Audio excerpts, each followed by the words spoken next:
Floricanto presenta.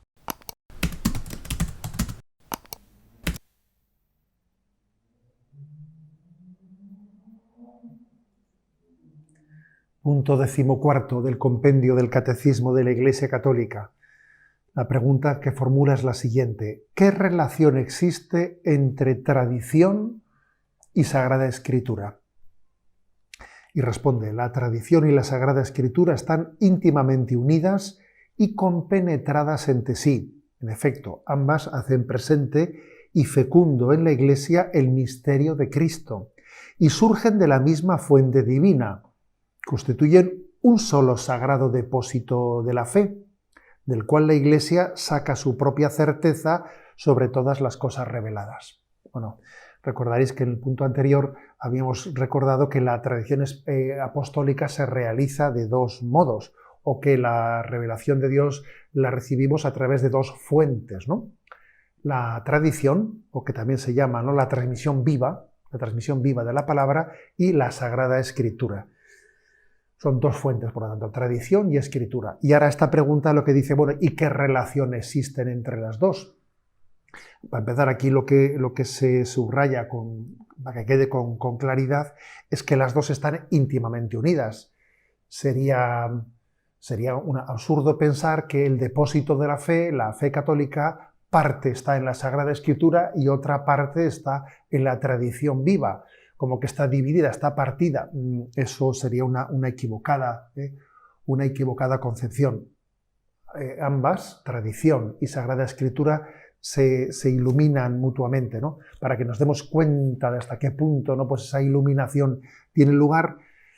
Comenzamos diciendo que la Escritura, la Sagrada Escritura, da testimonio de que existe la tradición oral.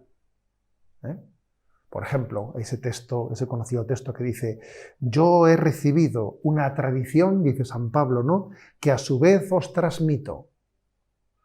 En la noche en la que Jesús iba a ser entregado, tomó pan y dijo, fíjate, dice, yo he recibido una tradición que a su vez os transmito. Luego la Sagrada Escritura da cuenta de la existencia de esa tradición.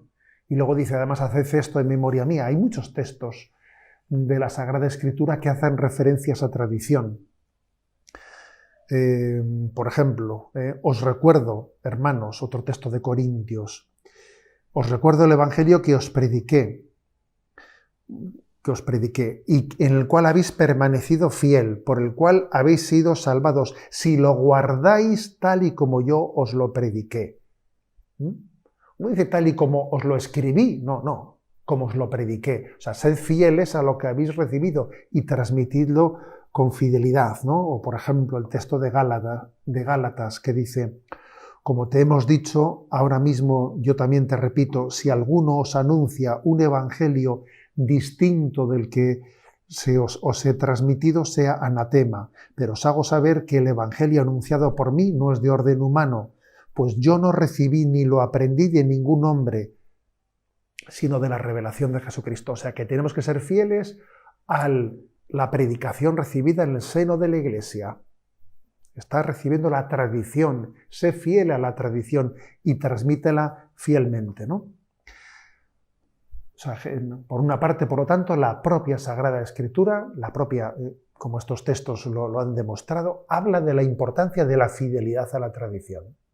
Y por cierto, la Escritura dice cómo Jesucristo nos mandó predicar, no solo escribir, no, predicar.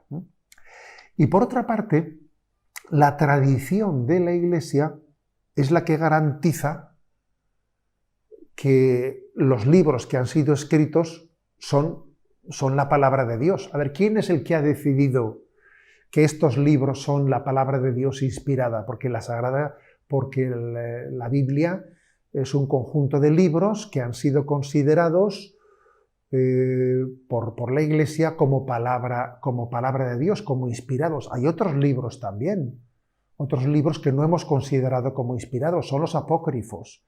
Los apócrifos no únicamente porque algunos de ellos sean heréticos, sino porque incluso no siendo heréticos, bueno, pues por razones diversas no se les ha considerado lo suficientemente cercanos, ¿no?, pues al momento salvífico, La Iglesia, en la tradición de la Iglesia, no ha visto en esos apócrifos, no se ha reconocido a sí misma y no los ha considerado como palabra de Dios. Luego, es la tradición de la Iglesia, la que se ha sentido, ¿no?, con la autoridad recibida de Jesucristo para concretar el canon de los libros inspirados.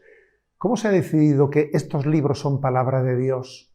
Bueno, porque la propia tradición de la Iglesia, recibiendo de Jesucristo el don del Espíritu Santo y interpretando que ha recibido esa autoridad de Jesucristo, así lo ha hecho. Luego, fijaros bien, la tradición incluso es muy importante para definir la Escritura. La Escritura nos dice que existe una tradición, y la tradición es la que garantiza que esta Escritura es la palabra de Dios, y la distingue de otros libros que son apócrifos y que no son reconocidos como palabra de Dios. Como veis, pues, la Biblia, la Sagrada Escritura, no es un libro que haya caído del cielo, escrito, no, sino que este libro que nosotros cogemos en nuestras manos ha nacido de la tradición viva de la Iglesia. Ha nacido de la tradición viva, de manera que no podemos leer, interpretar correctamente esta Sagrada Escritura, sino desde la tradición de la Iglesia. Y la tradición de la Iglesia, obviamente, no puede transmitirse sino también desde ese don que ha recibido para poner por escrito tantas cosas, porque era necesario, obviamente, ¿no?, que se pusiese por escrito, especialmente en los primeros momentos cuando todavía estaban presentes los testigos de la propia predicación de Jesucristo. Así pues, Sagrada Escritura y tradición de la Iglesia están integradas, se iluminan mutuamente y son una clave de recepción del único mensaje de Jesucristo, el que nos habla al corazón.